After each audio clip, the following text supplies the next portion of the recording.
اعوذ بالله من الشیطان الرجیم بسم الله الرحمن الرحیم. امید لرم چې روغ جوړ او صحتمند به وي. نن د HTML څلورم نمبر درس ته رارسېدلي یو او غواړو چې د HTML څلورم نمبر درس کې د لیبل باندې کار وکړو، چې څنګه په لیبل باندې موږ کار کولی شو. نو زما نوټ پیډ ته او نوټ پیډ کې په دغه ځای پورې خو پوه شوي وي. نو په لیبل چې کله هم درکې کې دلته فارم لیکئ او دغه فارم به بیا دلته څه کوئ، کلوز کوئ به، او دې ترمنځ به اوس موږ څه کار کوو، کار به کوو. لیبل علمه څنګه لیبل LBEL او په لیبل کې څه ده، نیم. صحیح ده. نو بیا انپوټ ټایپ کې موږ څه شی داخلو، ټیکسټ داخلو. صحیح ده. ډبل کوټیشن او دې کې څه شی، ټیکسټ لیکو. ګورم چې څنګه شو، لیبل جوړ شو او کو جوړ نه شو.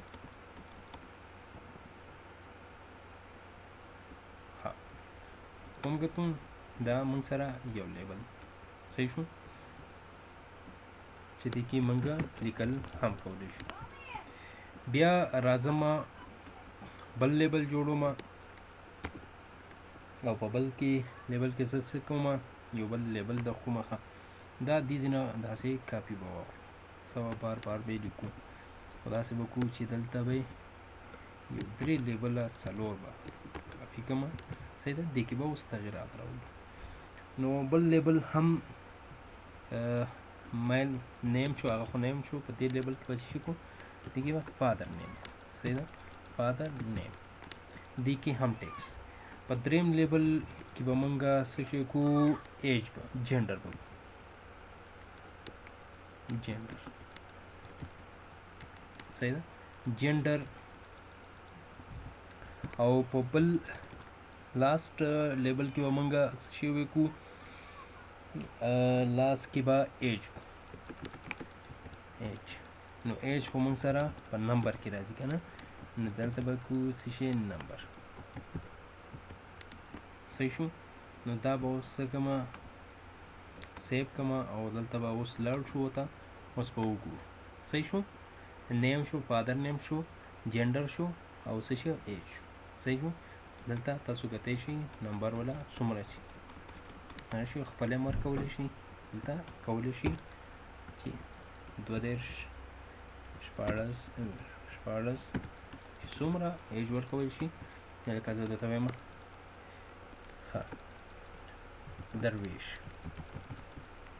فادر نیم عبدالرحمن، میل، ایج 25. صحیح شو. داسې تاسو هم جوړولی شئ او پکې کار کولی شئ. نو امید لرم چې په دې به پوه شوي وئ. خو وغواړئ چې دغه کې ټول په یو لاین کې راغلي، یعنې بیل بیل لاین کې راغوستی شئ، نو هم کولی شئ. نو دلته کوئ دې ځایونو کې ورته ولیکئ BR بریک یې کړئ.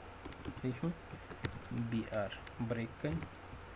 دا کاپي واخلئ کنټرول C سره، په دې ځایونو کې بیا بریک کړئ، کنټرول V کړئ او په دې ځایونو کې هم بریک کړئ.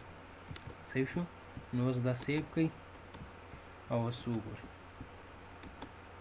صحیح شو. بیا که غواړئ چې دا سنټر ته راولئ، نو ټول سنټر ته هم شئ راوستئ. دې ځایونو کې ورکړئ ورته CENTER سنټر، کلوز یې کړئ او په اخره کې هم ورته ورکړئ CENTER او دا دې ځایونو کې سیو کړئ او دلته لاړ شئ، ټول به سنټر ته راشي. دا موږ سره څه شی شو، لیبل جوړول شو. امید لرم چې په د لیبل په جوړولو باندې به پوه شوي په HTML کې، او په نیکسټ درس کې به بیا نور کار کوو په HTML کې. خوشحاله او آباد، کامیابه، ژوندي او سربلند اوسئ. مننه.